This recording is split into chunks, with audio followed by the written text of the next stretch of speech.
Hari ini kita akan belajar bersama-sama dengan adik-adik semuanya yang duduk di kelas 2. Kita belajar di tema 2, subtema 4, bermain di tempat wisata, pembelajaran yang kedua. Kita langsung saja belajar bersama-sama.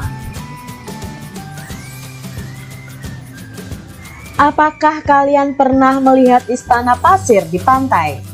Nah, adik-adik, jika kalian pergi ke pantai, mungkin kalian akan melihat seperti ini. Ya, ini adalah istana pasir.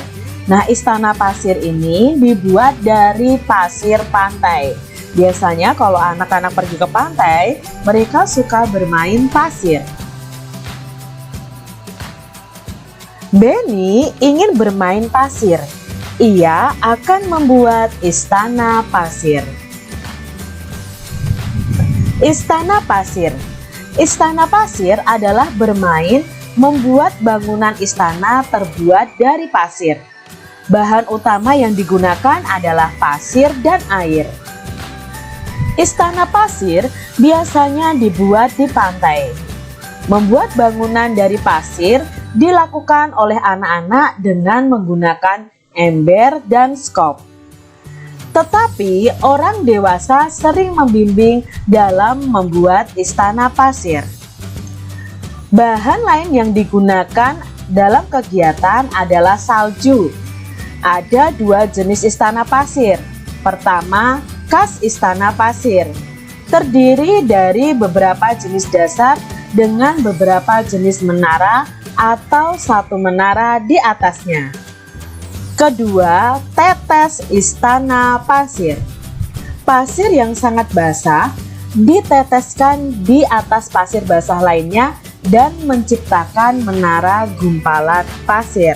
Nah, kalau di Indonesia sendiri, kita membuat istana pasir ini dengan pasir. Tapi kalau di luar negeri yang negaranya ada musim salju, mereka bisa membuat istananya dengan salju. Tapi ingat adik-adik, kita tidak bisa masuk ke dalamnya. Nah, jenis istana pasir sendiri ada dua, yaitu istana kas dan istana tetes. Kalau istana kas itu biasanya terdiri dari beberapa jenis menara atau satu menara di atasnya. Sedangkan untuk istana pasir tetes itu adalah pasir yang sangat basah diteteskan di atas pasir basah lainnya sehingga menciptakan suatu menara. Buatlah 5 pertanyaan tentang teks bacaan di atas tadi adik-adik. Nah, kita bisa membuat pertanyaan dari teks bacaan ini. Coba adik-adik buat. Mungkin Kak Citra beri contoh dulu. Apa itu istana pasir? Apa bahan utama yang digunakan untuk membuat istana pasir? Ada berapa jenis istana pasir? Apa yang digunakan anak-anak untuk membangun istana pasir? Nah, itu tadi adalah contoh kalimat tanya atau pertanyaan berdasarkan teks bacaan tadi. Jawablah pertanyaan berikut sesuai dengan isi teks bacaan. Yang pertama, apa bahan utama membuat istana pasir? Ya, bahan utamanya adalah pasir dan air. Di mana istana pasir dibuat? Ya, di tepi pantai. Siapa yang suka membuat istana pasir? Jawabnya adalah anak-anak. Apa bentuk istana pasir kas? Ya, bentuknya dari beberapa menara atau satu menara di atasnya. Bagaimana cara membuat istana pasir dari tetes ini ya, yang kas tetesnya adalah bagaimana adik-adik? Iya, dengan meneteskan pasir yang basah di atas pasir basah lainnya sehingga membentuk suatu menara yang berupa gumpalan. Anak-anak, kita hentikan dulu kegiatan bermainnya. Nanti bisa disambung lagi. Sekarang kita akan melakukan pengamatan tentang benda yang ada di pantai dan benda yang digunakan untuk membuat istana pasir. Kata Bu Guru. Iya Bu, jawab anak-anak. Ini adalah benda-benda yang digunakan untuk membuat istana pasir. Yang pertama adalah air. Nah, kita akan belajar apa sih ciri-ciri air.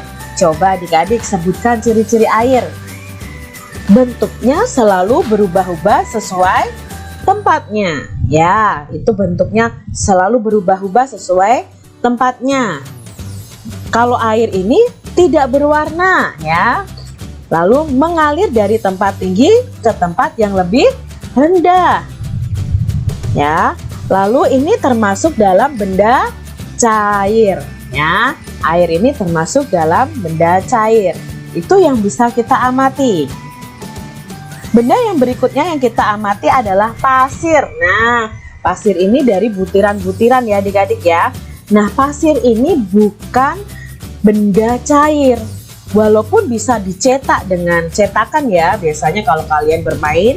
Nah, pasir ini termasuk benda padat karena yang kita lihat adalah butiran-butirannya. Nah, kalian bisa sebutkan pasir ini berwarna coklat, bentuknya tetap, lalu termasuk benda padat. Itu adalah ciri-ciri pasir. Benda yang kita amati berikutnya adalah ember. Nah, dari ember ini kalian bisa sebutkan ciri-cirinya. Berwarna biru, maaf ya, berwarna biru. Mungkin punya kalian berwarna hijau, berbentuk seperti tabung, digunakan untuk tempat air. Nah, itu adalah ciri-ciri ember. Nah, ember ini termasuk benda padat. Benda berikutnya adalah skop. Nah, adik-adik pasti pernah lihat skop ini ya. Ada yang besar, ada yang kecil. Nah, ada yang terbuat dari plastik, ada juga yang terbuat dari besi dan kayu. Nah, adik-adik bisa sebutkan terbuat dari plastik, besi, atau kayu. Lalu gunanya untuk mengambil tanah atau mengambil pasir. Ada pegangannya. Itu adalah ciri-ciri skop. Nah, skop ini juga termasuk dalam benda padat. Berikutnya yang kita amati dari benda-benda di pantai adalah kerang. Nah, ini adalah kulit kerang adik-adik. Apakah kalian pernah melihatnya secara langsung? Nah, kulit kerang ini termasuk kulit kerang yang keras ya adik-adik ya.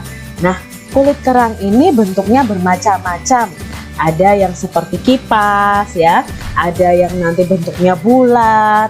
Nah, kerang ini sangat keras dan termasuk dalam benda padatnya. Kulit kerang ini termasuk dalam benda padat. Nah, itu tadi yang bisa kita amati dari benda-benda yang ada di pantai. Berdasarkan pengamatanmu, kelompokkanlah yang termasuk benda tetap dan benda yang tidak tetap. Berikan tanda centang untuk benda yang tetap. Nah, yang pertama adalah pasir. Pasir ini adalah benda tetap. Lalu yang kedua adalah ember. Ember juga benda tetap. Berikutnya adalah skop. Skop juga benda tetap. Lalu di sini ada hewan ya adik-adik ya. Ini kelihatannya mainan yang berbentuk hewan itu, cetakan itu ya. Nah, itu juga benda tetap. Berikutnya adalah cetakan ya. Cetakan kalau kalian bermain pasir, ini juga termasuk benda yang tetap dan tidak berubah-ubah. Selanjutnya adalah air. Air itu benda tidak tetap, maka tidak kita centang. Ada kerang. Kerang juga termasuk benda tetap. Lalu ada minyak adik-adik di situ. Minyak bukan benda tetap atau benda yang tidak tetap bentuknya. Bacalah teks percakapan berikut dengan seksama. Dayu, Lani, apa itu sampah kalian yang berserakan? Kita tidak boleh membuang sampah sembarangan, apalagi di tempat umum. Buanglah sampah di tempat sampah. Maaf Beni, tetapi ini bukan sampah kami, kata Dayu dan Lani. Benarkah itu Dayu? Tepat sekali yang disampaikan Beni. Selain itu, apa aturan yang harus dipatuhi di tempat umum, terutama di pantai? Tanya Bu Guru. Beni menjawab, tidak boleh mendekati pantai tanpa pengawasan orang dewasa, Bu, kata Beni. Lalu Dayu bertanya, kalau aturan di rumah bagaimana, Bu? Nah, di sini Bu Guru menjawab, tetap kita harus menjaga kebersihan rumah. Sampah dimasukkan ke dalam tong sampah. Dimanapun kita berada, sampah harus dimasukkan ke dalam tong sampah. Bagaimana kalau kita praktekkan membersihkan pantai dan membuang sampah di tempat sampah? Setelah selesai, kita akan bermain domba serigala. Jelas Bu Guru. Lalu anak-anak semuanya berteriak, "Hore!" Akhirnya mereka membersihkan pantai dari sampah. Nah, dari percakapan ini adik-adik kita tahu bahwa kita itu harus menjaga kebersihan dimanapun kita berada. Saat kita membuang sampah, hendaknya kita buang di tong sampah, bukan kita buang sembarangan. Itu bisa menyebabkan banjir, lalu selokan tersumbat, bisa menjadi sarang penyakit ya. Adik-adik jangan sampai buang sampah sembarangan. Di tempat umum juga terdapat aturan. Kita harus menaati peraturan yang berlaku. Di tempat wisata juga ada aturannya adik-adik. Aturan di tempat wisata itu bermanfaat untuk menjaga keselamatan dan kenyamanan semua pengunjung. Jadi aturan itu bermanfaat sekali adik-adik. Contoh aturan yang terdapat di tempat wisata. Yang pertama, menjaga kebersihan dengan tidak membuang sampah sembarangan atau tidak boleh mencoret-coret fasilitas tempat sampah. Menjaga barang pribadi yang kita bawa saat berwisata. Mengantri saat membeli tiket atau karcis adik-adik. Itu salah satu aturan juga. Tidak merusak fasilitas wisata yang disediakan. Jika di kebun binatang, dilarang memberi makan hewan dan dilarang meloncat pagar pembatas. Jika di pantai, kita dilarang berenang terlalu jauh dari bibir pantai. Jadi tempat wisata itu ada aturannya dan harus kita patuhi. Contohnya jika di kebun binatang ada pagar pembatas, kita tidak boleh melompati pagar pembatas itu karena itu akan berbahaya bagi diri kita.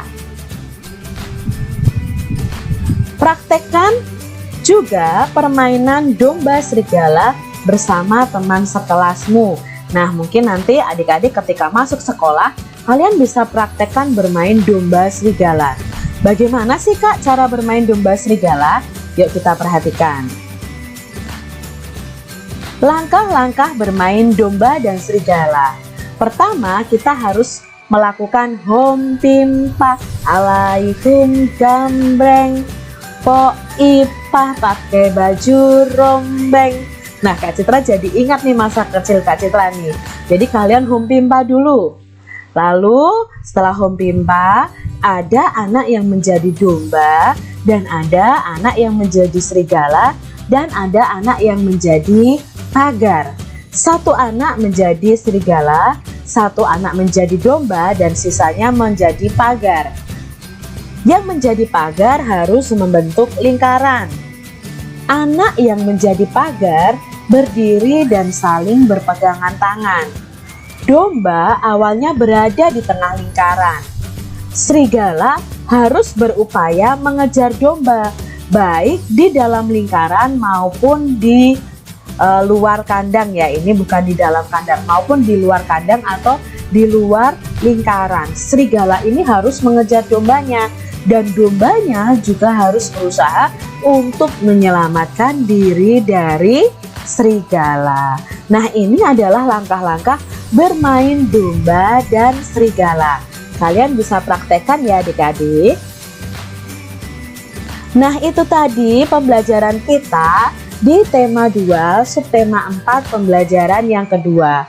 Semoga video pembelajaran ini bisa bermanfaat bagi adik-adik semuanya. Jangan lupa untuk kalian tetap jaga kesehatan, rajin belajar, dan tetap semangat. Sampai jumpa kembali di video pembelajaran selanjutnya.